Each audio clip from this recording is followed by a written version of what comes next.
Aloha. I'm Representative Cynthia Thielen, talking to you today from the state capitol. I'm delighted to have Jay Fidell with me, and Jay is the marvelous columnist that does the Think Tech Hawaii once a week in the Star Advertiser. And I know that viewers that are out there probably have read his column many, many times. Thank you, Jay, for being with me. It's great to be with you, Cynthia. Thank you. Well, today we're going to my favorite subject again, which is wave energy. I have a few concerns.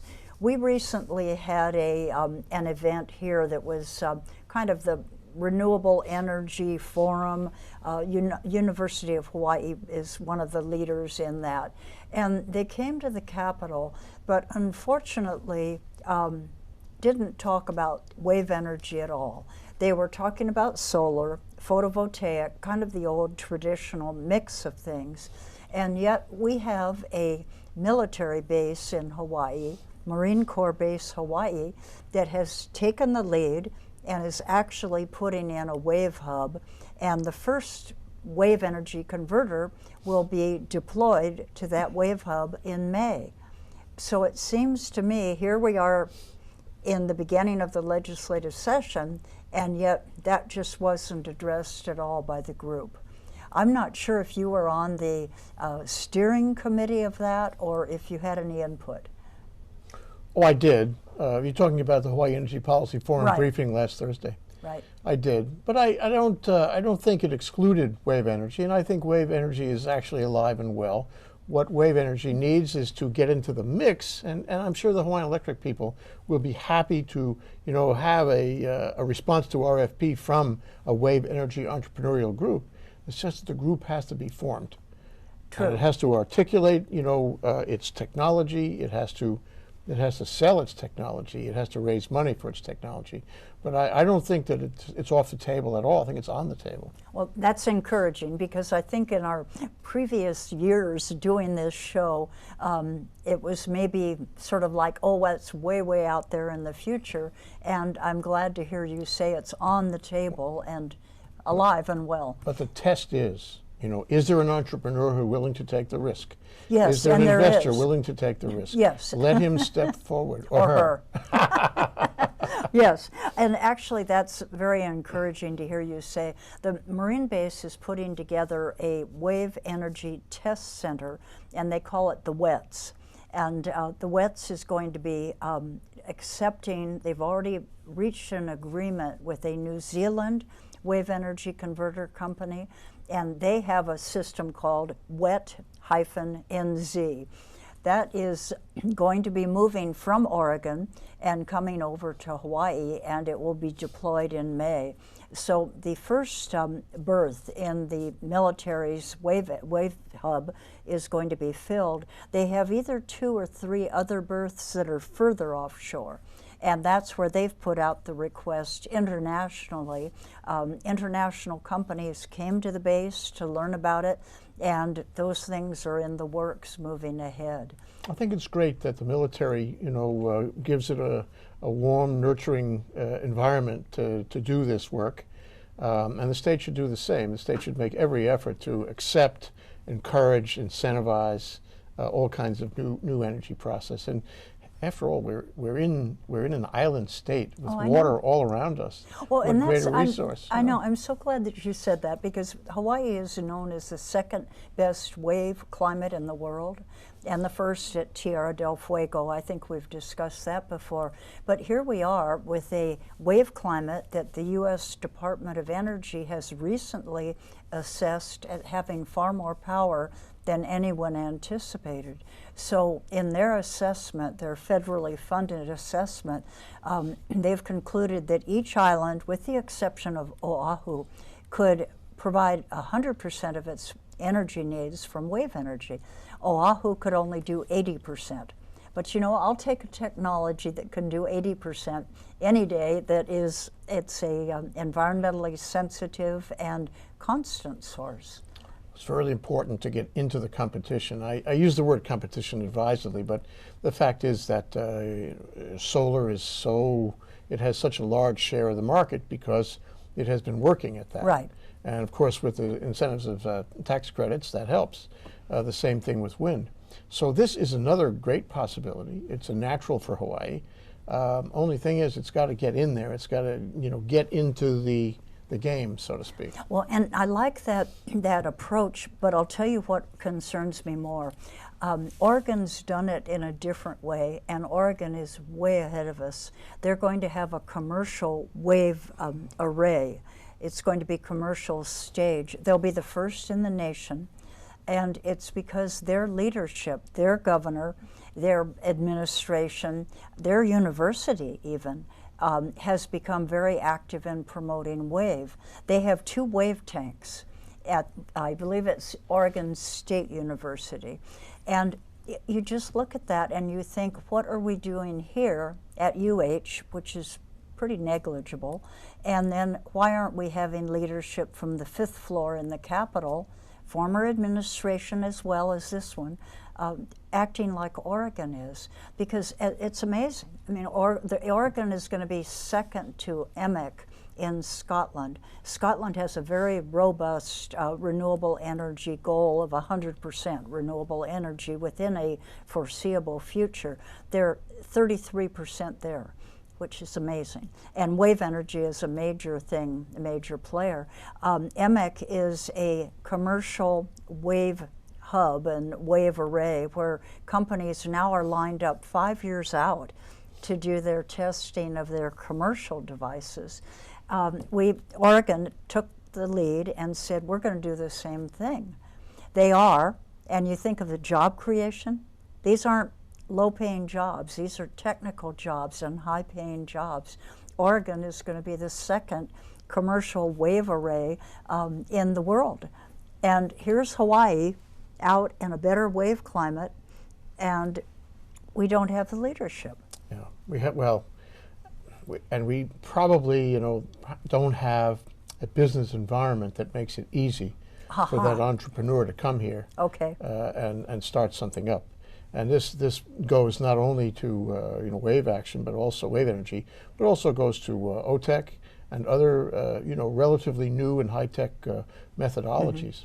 So I think what we have to do in a general sense, and I'm sure you're doing what you can, is to create a business environment, an energy entrepreneurial environment that will allow companies like that to be nourished and to flourish and to develop here so that they can have a higher profile in the public and that they can make their deals with the utility company. You're right. I mean, Hawaii is not known as a business-friendly community, which is interesting, Jay, and that's probably why the Marine base is able to go it alone, because they are very much dedicated to renewable energy.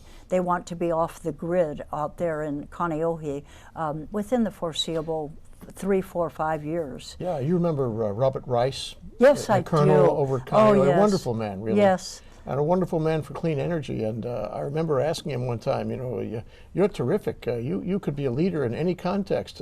Why don't you run for office? He says, it's much too hard to be an elected official. I want to be the commander of the base. I can do a lot more that way. Well, and he can give the directions, and those are followed down the chain of command.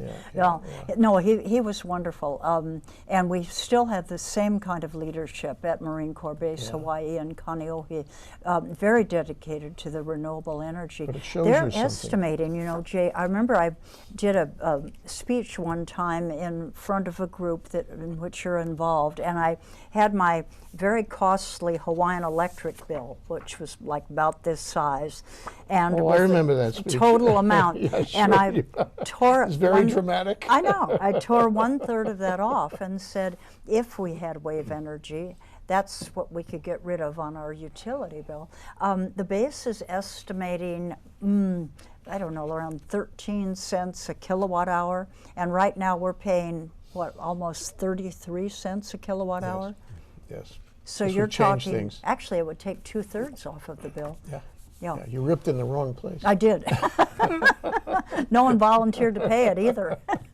No, but we would, see, we we would, could have a huge change here. yes, And that would Yes. be, and some of the issues that come with some of the other fuels, yes. wouldn't exist. This would be an easy one. And this isn't fossil fuel based. So it's very interesting. I mean, I think we can learn something from the military experience in developing wave energy and other kinds of energies that are renewable.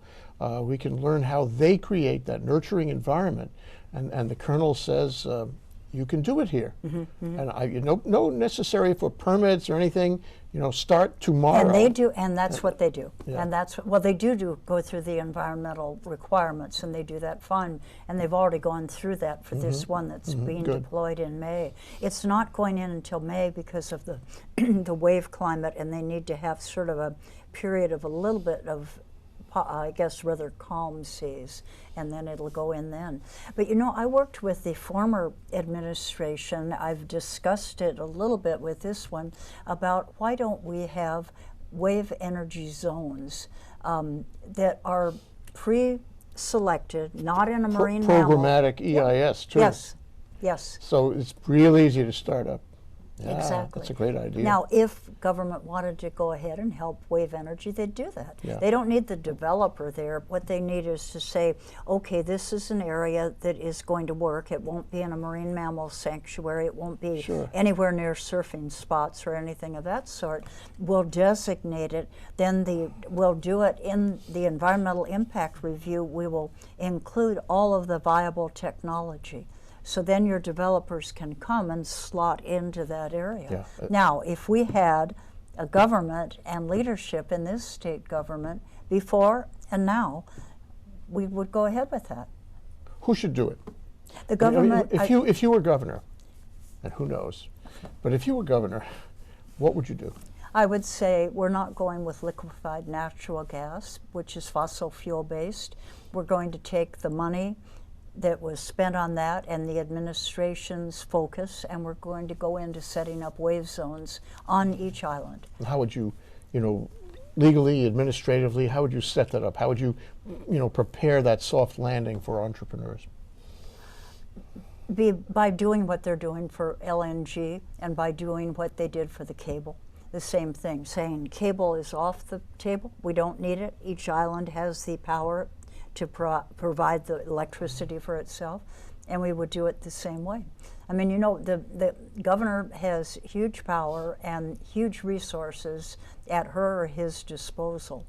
And then when they say, here's my objective, we're going to go ahead with underseas cable, windmills on Lanai and on Molokai, then that's where Zoom, the administration, and all of the different cabinet heads direct their people to go that way. I would say no. Take a look at what we have. You've got a roadmap to follow with the Marines, and go to Oregon and see what their governor did. The Oregon governor is right on top of this, and they've created a number of jobs, created a vibrant industry. Their university is one of the leading wave energy think tanks with 2 actual wave tanks. We have not, I don't even think we have a swimming pool at UH, but we sure don't have any wave tanks. But it's not a zero-sum game. I mean, right now you could have it working parallel, and I think what wave energy needs is a sort of proof of concept in the water. Working model for Hawaii. Okay, but do you want to buy retail, or do you want to be part of the development arm like Oregon is?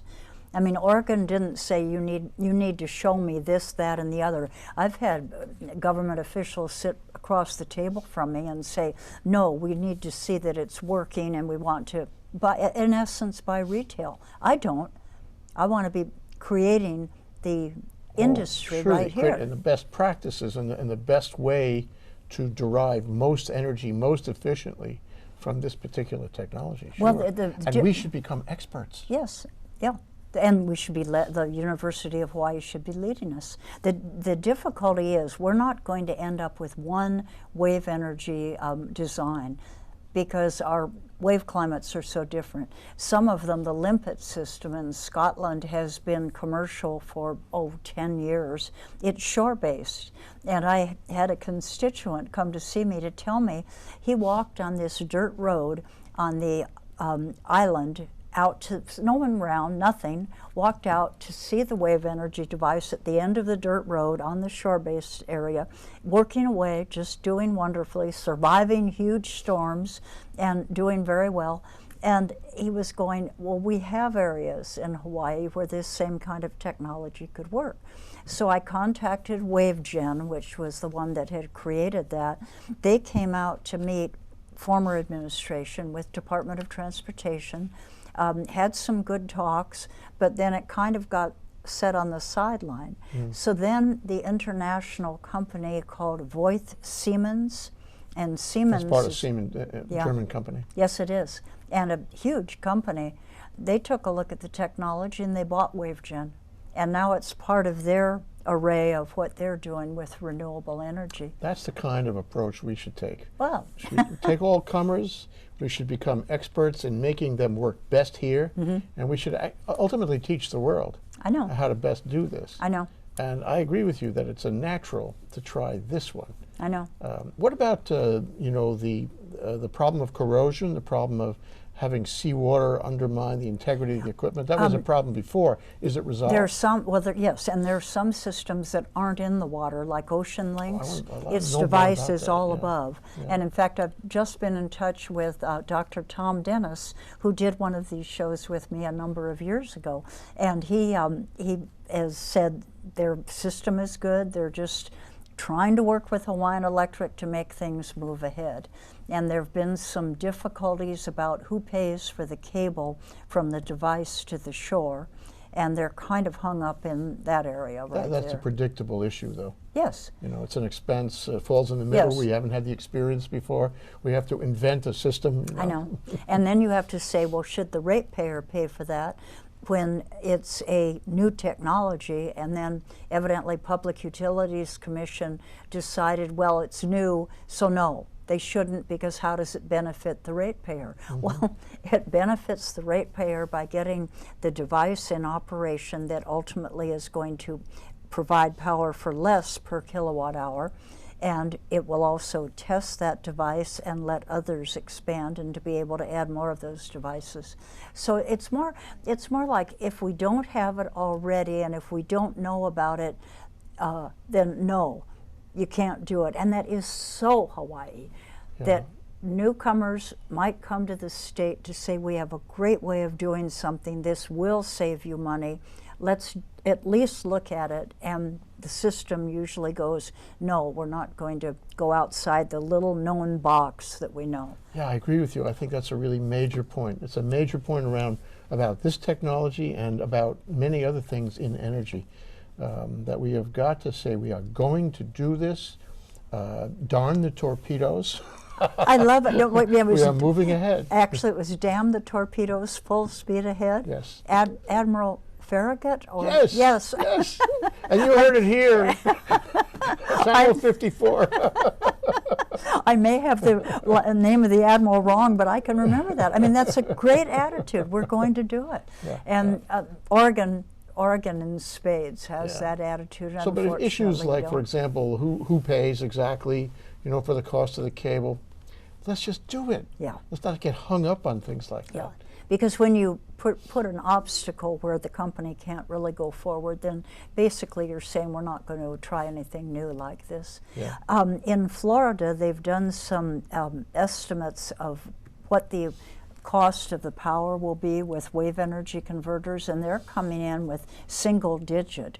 It's under 10 cents a kilowatt hour. Now, there's a long way to go, of course, from that estimate to actually putting the devices in and seeing, but we're not talking about a power device that is going to be more expensive than our existing fossil fuel, or actually, No, it would be less, way yeah. less. Oh my, yes. Yeah. Yeah. And that's really a bargain.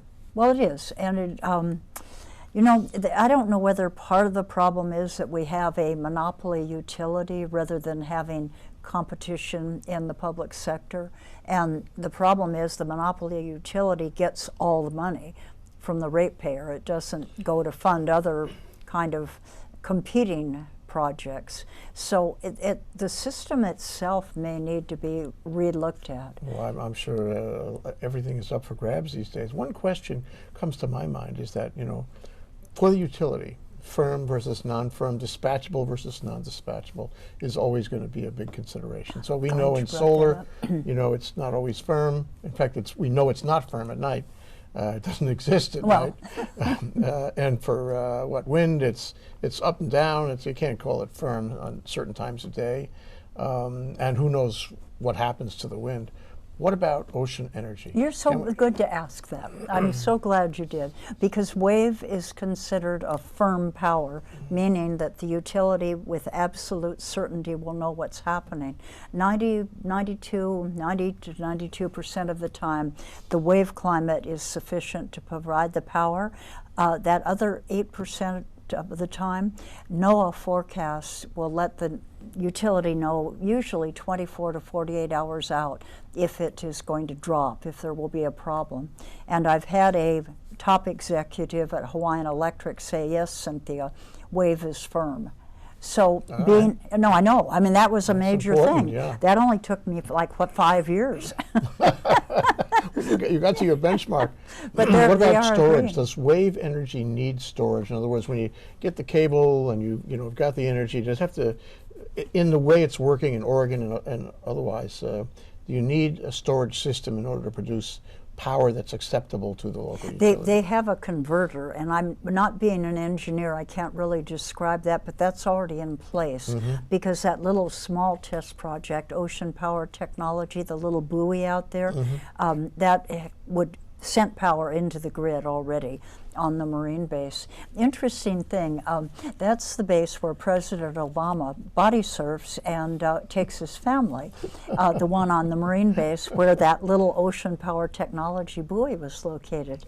When he was coming out a few years ago, I went through all my different channels to say, he's coming out, please let him know. Look out in the water. That's a wave energy device. He's never discussed ocean power in his energy talks.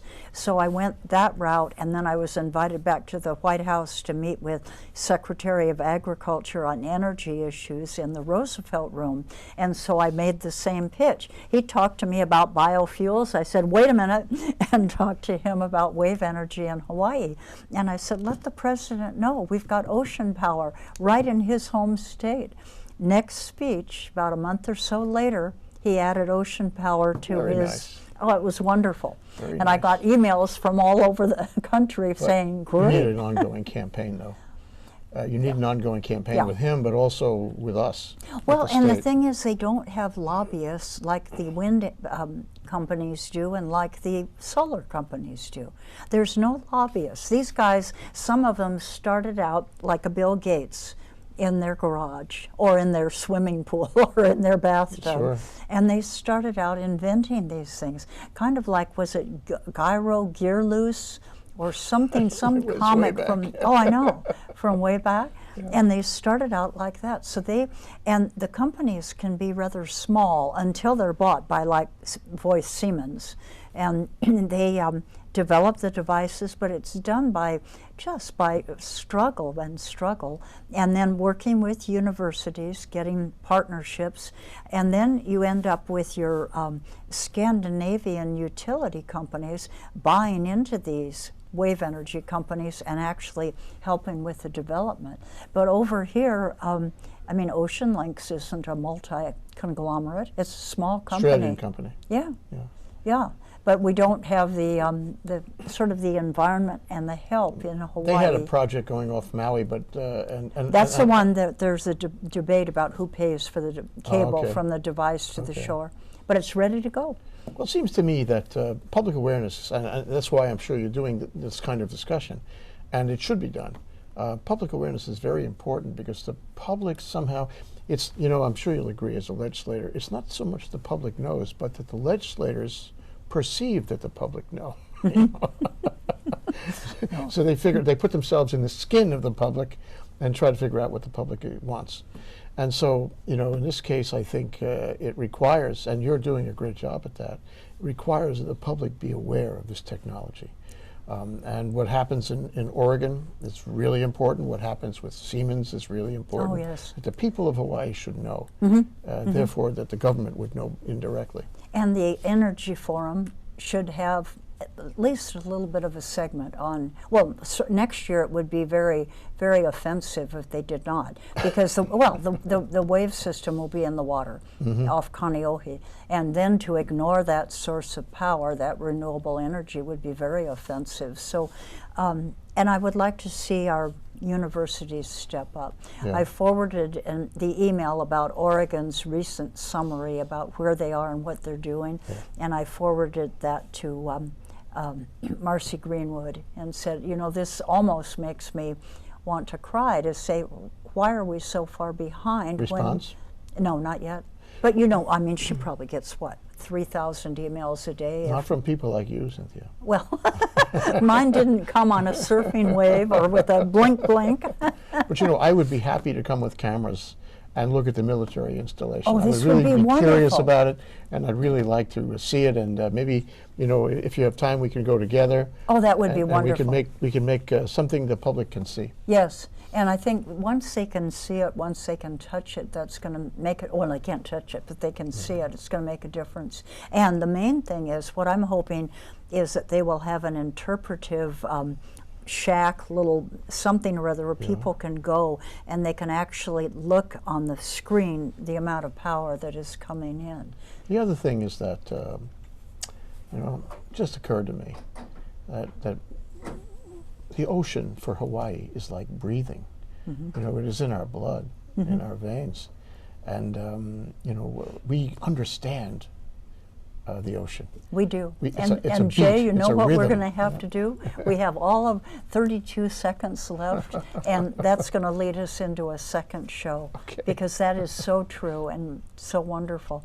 Thank you, Jay Fidell, for being with us today to talk about wave energy again, and how important wave energy is for Hawaii, and how it will bring down our utility rates, so you can really rip off 2/3 of your bill, throw it away, and just pay that 1/3. Aloha to you all from Representative Cynthia Thielen and Jay Fidell. Thank you. Cynthia.